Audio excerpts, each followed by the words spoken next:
गृह गृह बाज बधाव शुभ, प्रगटे सुषमा कंद। हरसवंत सब जहाँ तहाँ, नगर नारी नर वृंद। सियावर रामचंद्र की जय। श्री राम जी अपने अंशों सहित जब अवध में प्रकट हुए हैं तो अवध के हर घर में बधाई बजने लगी। भगवान श्री राम, लक्ष्मण, भरत, शत्रुघ्न भगवान अंशों के सहित पधारे हैं अवध में।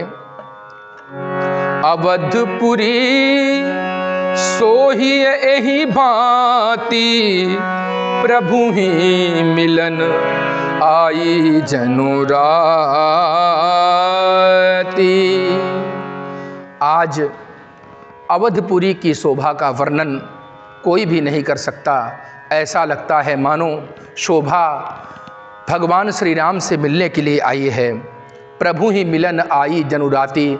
अयोध्या की जो रात्रि है वो भी इतनी सुहावनी है कि निश्चित रूप से ऐसा लगता है कि मानो भगवान श्री राम के प्राकट्य का उत्सव मना रही है।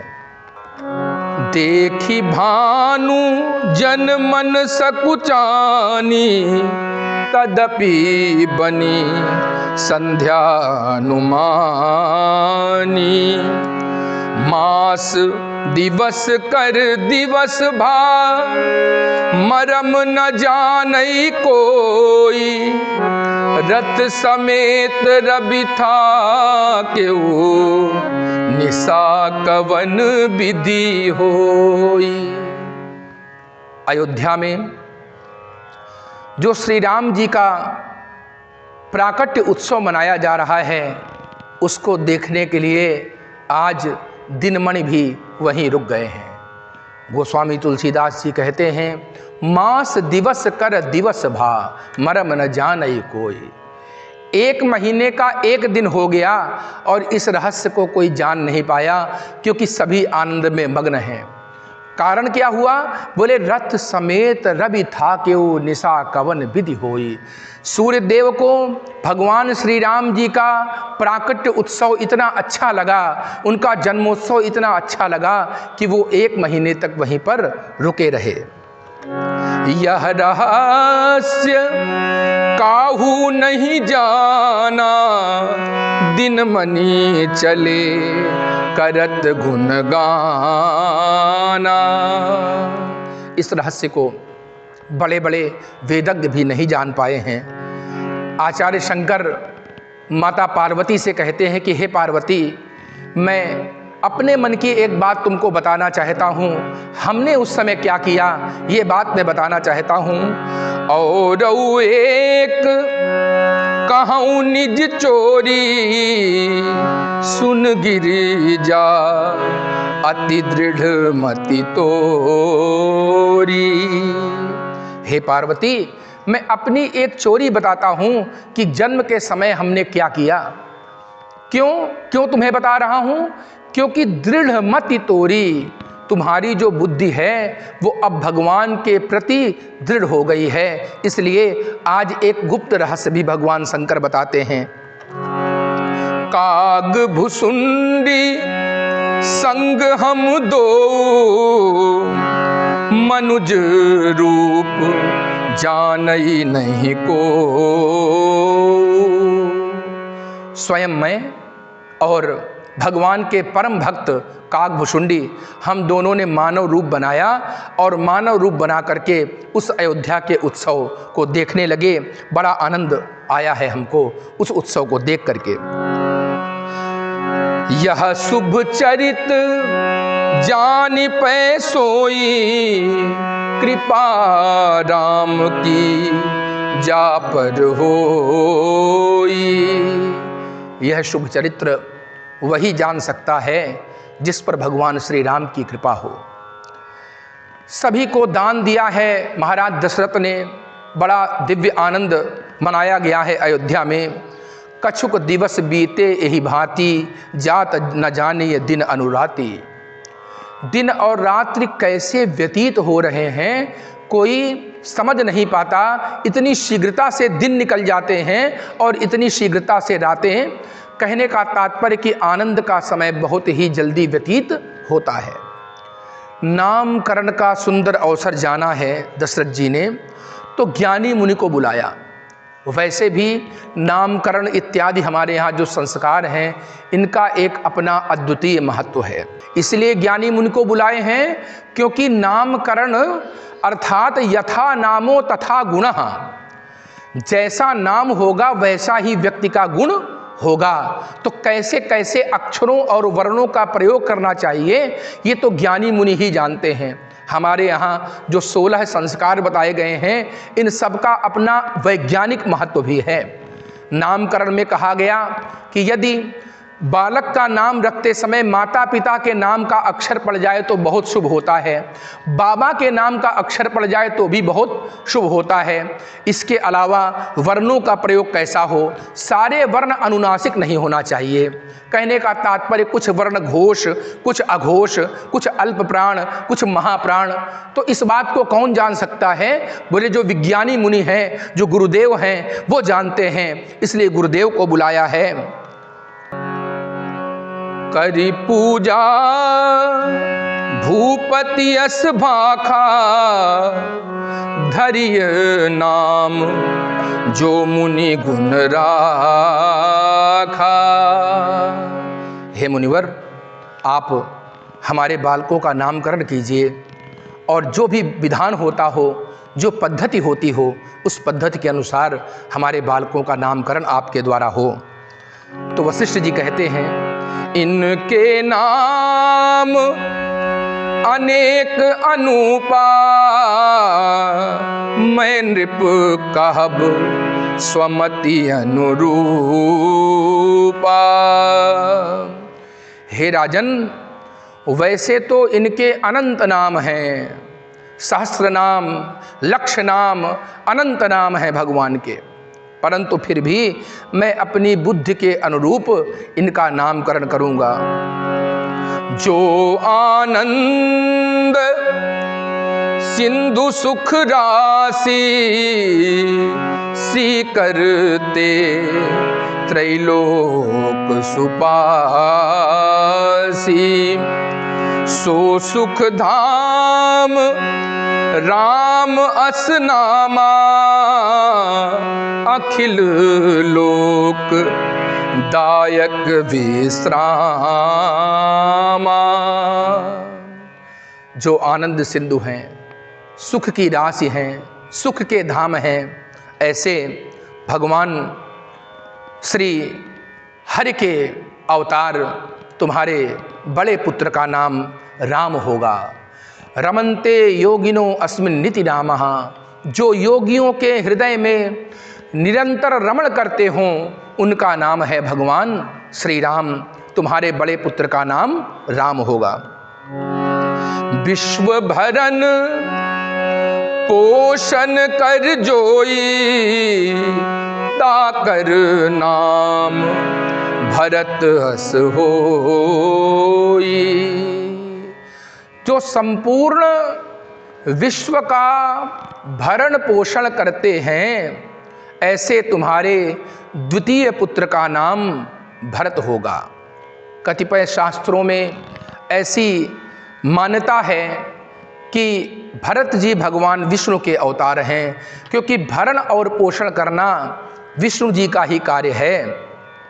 तो इसलिए कुछ वेदज्ञों ने, कुछ ज्ञानियों ने, कुछ ऋषियों ने भरत जी को विष्णु का अवतार माना है और श्री राम जी को परात्पर परब्रह्म का अवतार मानते हैं। जाके सुमिरन तेरी पुनाशा, नाम शत्रुघ्न वेद प्रकाशा। जिनका स्मरण कर लेने मात्र से ही शत्रु विनष्ट हो जाते हैं, ऐसे श्री भरत जी के अनुज इनका नाम शत्रुघ्न होगा। कुछ विद्वानों का ऐसा मत है कि जिनके स्मरण कर लेने मात्र से शत्रुओं का नाश हो जाता है, ऐसे भगवान के अंशावतार शत्रुघ्न जी हैं। और कुछ विद्वानों के मतानुसार इन्हें गणेश जी का अवतार भी माना जाता है। लक्षण धाम राम प्रिय सकल जगत आधार, गुरु वशिष्ठ ते ही राख्या लक्ष्मण नाम उदार। यद्यपि शत्रुघ्न जी छोटे हैं, लक्ष्मण जी बड़े हैं, पर फिर भी भूप बोल पठये मुनि ज्ञानी, जो ज्ञानी ब्रह्मर्षि वशिष्ठ हैं, उन्होंने पहले राम जी का, फिर भरत जी का, फिर शत्रुघ्न जी का नामकरण किया, इसके बाद में लक्ष्मण जी का। तो ऐसी आशंका हुई कि भाई लक्ष्मण जी का नाम सबसे बाद में क्यों रखते हैं, बल्कि छोटे तो शत्रुघ्न जी हैं। तो शास्त्र कहते हैं कि लक्ष्मण जी शेषावतार हैं और शेष ही संपूर्ण पृथ्वी के आधार हैं, और आधार हमेशा नीचे होता है, इसलिए इन्होंने लक्ष्मण जी का नामकरण सबसे बाद में किया है।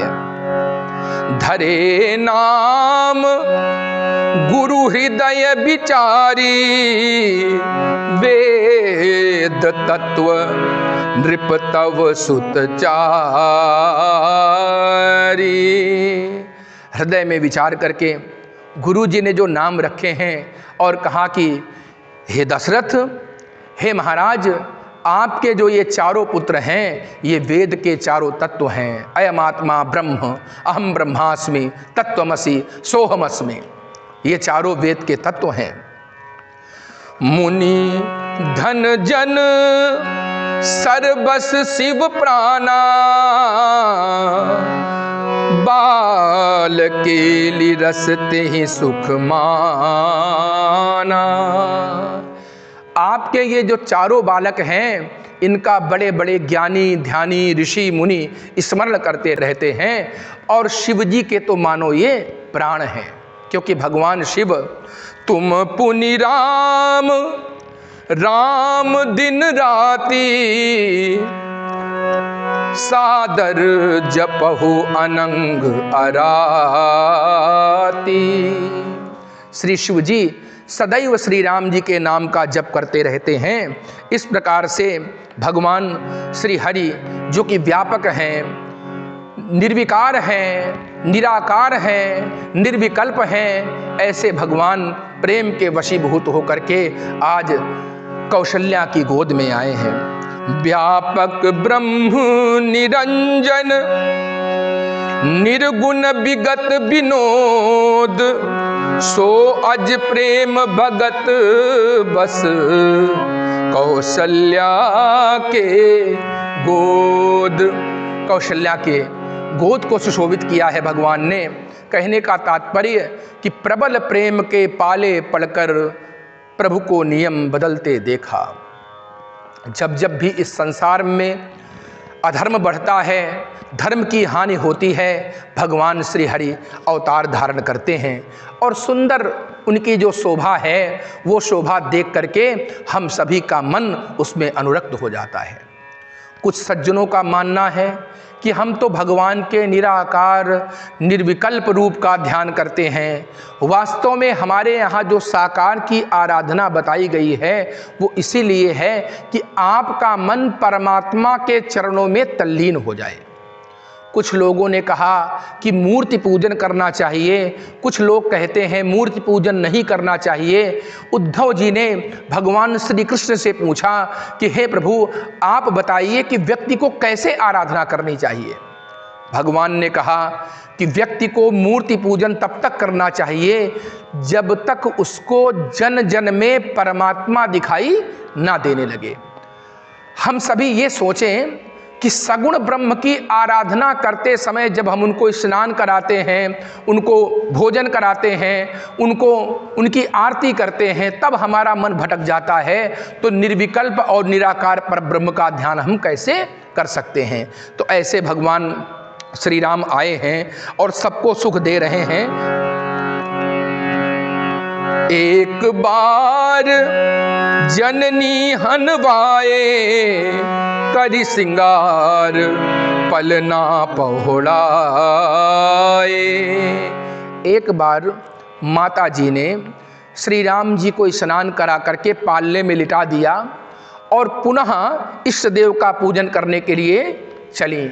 तो इधर भी भगवान को देखा और उधर भी भगवान को देखा, तो उनके मन में थोड़ा मति भ्रम हुआ। यहाँ उहाँ दुई बालक देखा। भगवान श्री राम ने अपना प्रभाव और अपना जो विराट स्वरूप है वो कौशल्या को दिखाया है। इसी प्रकार से श्री कृष्ण भगवान ने अपना विराट स्वरूप, जिसमें संपूर्ण ब्रह्मांड समाया है, यशोदा जी को दिखाया है। राम जी कैसे दिखाते हैं?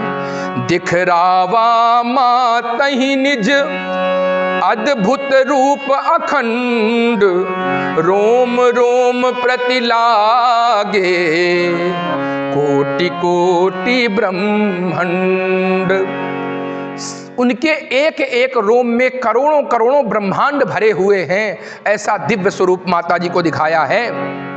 माता जी देख करके आश्चर्यचकित हो गई। वास्तव में कौशल्या ज्ञान और भक्ति स्वरूपा हैं। इस कारण से भगवान श्री हरि ने उन्हें अपना स्वरूप दिखाया है। और दशरथ जी ने वरदान मांगा था कि भले ही मुझे कोई मूढ़ क्यों ना कहे, पर मेरे मन से कभी ये भाव ना हटे कि आप मेरे पुत्र हैं और मैं आपका पिता। भगवान श्री राम बाल लीला का सुंदर आनंद दे रहे हैं माता पिता को। ठुमक चलत रामचंद्र, ठुमक चलत रामचंद्र, बाजत पैजनिया ठुमक चलत रामचंद्र। विद्रुम से अरुण अधर, विद्रुम से अरुण अधर, बोलत मृदु मधुर मधुर। विद्रुम से अरुण अधर, बोलत मृदु मधुर मधुर।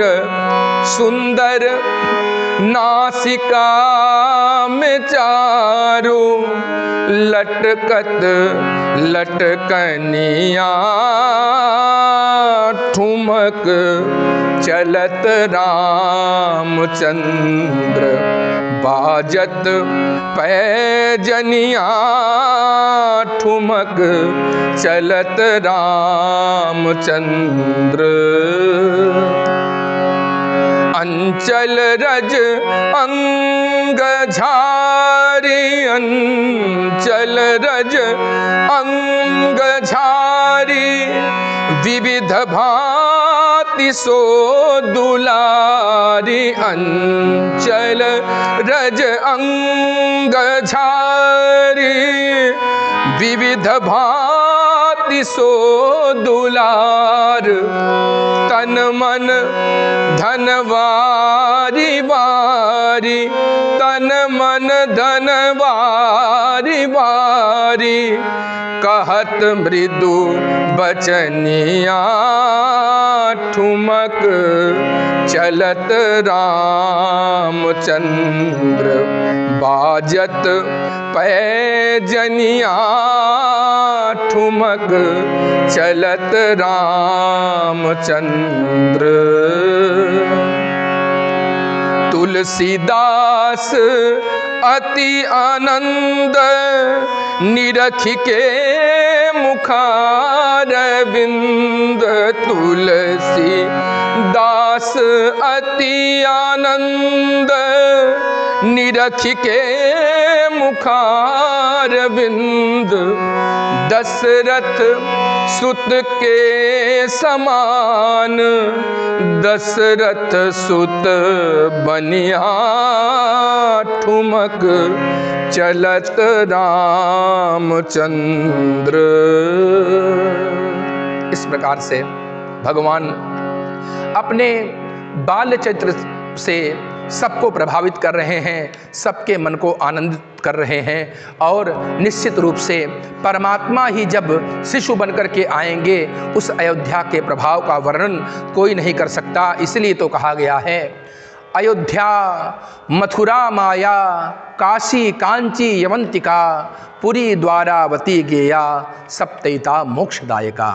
अयोध्या मथुरा माया काशी कांची अवंतिका, ये सारी पुरियाँ मोक्षदायिनी पुरी हैं।